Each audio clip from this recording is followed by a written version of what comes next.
Bismillahirrahmanirrahim. Assalamualaikum warahmatullahi wabarakatuh. Sobat-sobatku semua dimanapun sobat-sobat berada, jumpa lagi sob dengan channel ya di Eti.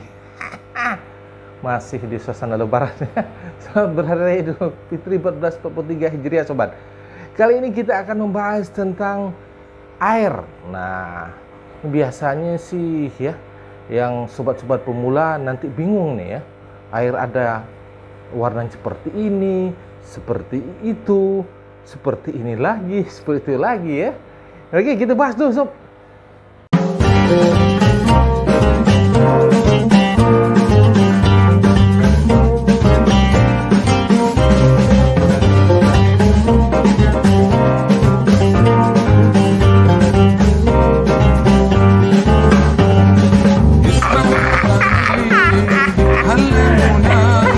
Baik sobat-sobat semua ya, ini sesuai dengan pengalaman saya selama ini memelihara ikan ya.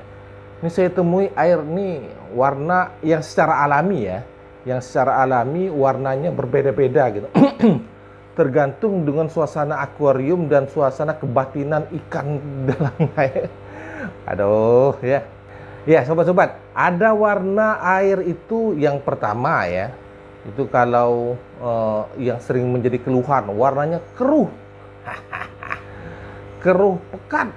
Bahkan keruh pekat itu ya keruh lah ya. Sehingga ikan juga nggak kelihatan. Mana ikan kita yang di dalam akuarium? Ikan juga gitu. Mana tuan saya ini? ya sobat. Itu warna keruh ya. Nah, nanti kita bahas lah penyebabnya apa ya. Nanti kita akan bahas juga secara mendetailnya itu di konten berikutnya lah ya. Ini kita bahas secara umum aja dulu.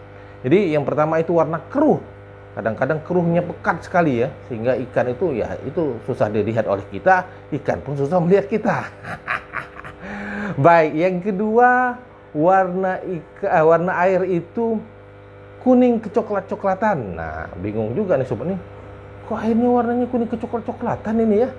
Waduh, padahal semuanya jernih gitu ya. Nanti kita bahas juga ya. Ada juga konten nanti yang secara mendetailnya. Kemudian warna air akuarium itu warnanya hijau ya. Kadang-kadang hijau pekat. Ini kok kayak backgroundnya hijau semua nih. Padahal sih enggak ya. Nah, tahu-tahu warnanya hijau gitu ya.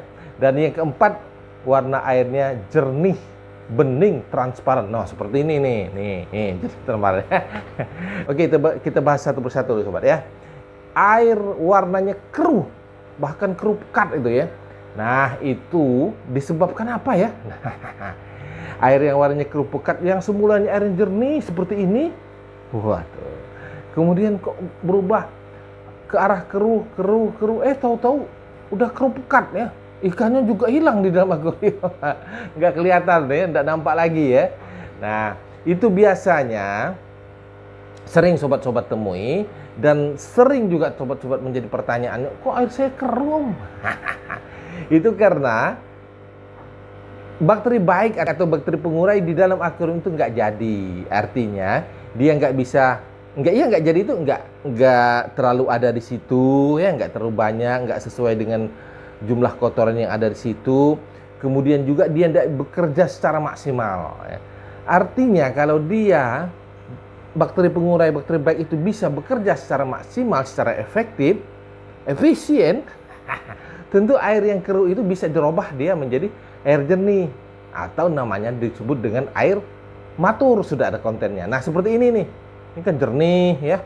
Jernih ya. Nah, itu namanya air matur, air yang sudah matang. Air matur itu disebabkan oleh bakteri pengurai ya, di dalam air akuarium ini sudah bekerja secara maksimal, secara efektif dan efisien ya. Nah, proses nitrogen namanya di situ ya. Jadi air kotoran-kotoran yang ada di dalam akuarium misalnya ya, kotoran-kotoran ikan, kotoran-kotoran pakan, kotoran-kotoran bekas tumbuhan itu yang namanya amonia itu diuraikan oleh bakteri pengurai ya. Dia menjadi nitrit, kemudian menjadi nitrat sehingga airnya menjadi jernih. Nah, kita lihat, wah, airnya jernih ya. Nah, itu jasanya bakteri pengurai. Nah, bakteri pengurai ini akan tumbuh dan berkembang di dalam air akuarium kita bila ada kotoran di situ. Tetapi bila dia mencukupi juga, artinya jumlah bakteri pengurainya itu lebih banyak, atau paling tidak setara lah dengan jumlah kotoran yang masuk yang ada di dalam air akuarium, sehingga bisa dia bersinergi.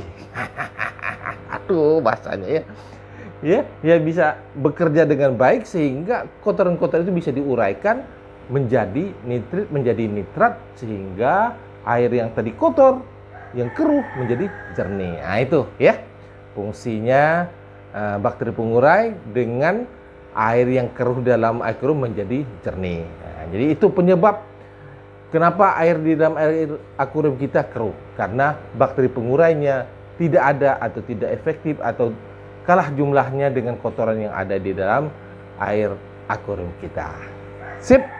Berikutnya, kenapa air saya kok kuning coklat-coklatan ya? Nah, itu biasanya sobat-sobat semua, amoniak di dalam air akuarium itu banyak.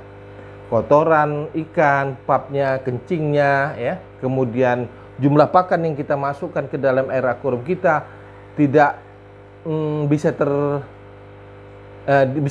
tidak bisa dimakan oleh ikan kesayangan kita, membuat kotoran itu bertumpuk sehingga warna air yang mulanya jernih transparan seperti ini berubah menjadi kuning kecoklat-coklatan. Nah, bagaimana cara mengatasinya seperti itu? Ya harus dikuras dan juga harus kita WC ya, water change harus kita kuras.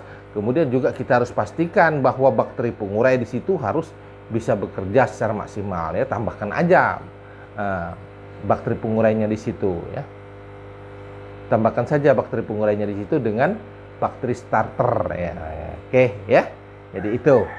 Jadi kalau air kuning kecoklat-coklatan jangan panik ya. Om, kurang mendetail. Nah, kita detailkan nanti.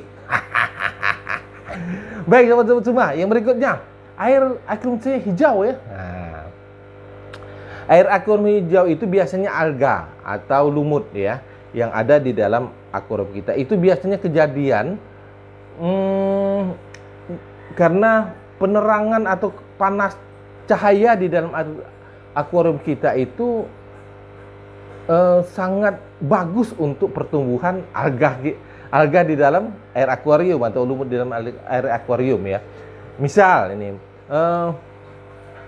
akuarium kita tidak terlalu besar sih misalnya, tapi cahaya terang sekali untuk penerangan di akuarium itu. Nah, itu memicu tumbuhnya alga atau lumut di dalam akuarium kita, sehingga baru 2-3 hari air akuarium yang jernih tadi bisa menjadi hijau, kehijau-hijauan, bahkan pekat hijaunya ya, sehingga ikannya juga tidak bisa kelihatan lagi di dalam air akuarium kita. Nah, itu caranya mengatasinya gimana Om? Mengatasinya ya, sesuaikanlah cahaya yang masuk ke dalam air akuarium kita itu, sesuaikan, kondisikan agar dia tidak berlebihan, sehingga lumut tadi tidak terlalu terpicu untuk hadir di dalam air akuarium kita. Kemudian yang paling efektif juga, saya biasanya memakai lampu UV. Dengan memakai lampu UV, biasanya lumut itu atau alga itu bisa dimusnahkan. Artinya walaupun hijaunya pekat sekali, begitu pakai lampu UV, sekitar 1 minggu airnya bisa kembali jernih. Nah, itu ya, jadi untuk solusinya air yang kehijauan. Nah, sekarang berikutnya, yang keempat, airnya jernih transparan Om. Nah, itu artinya sukses.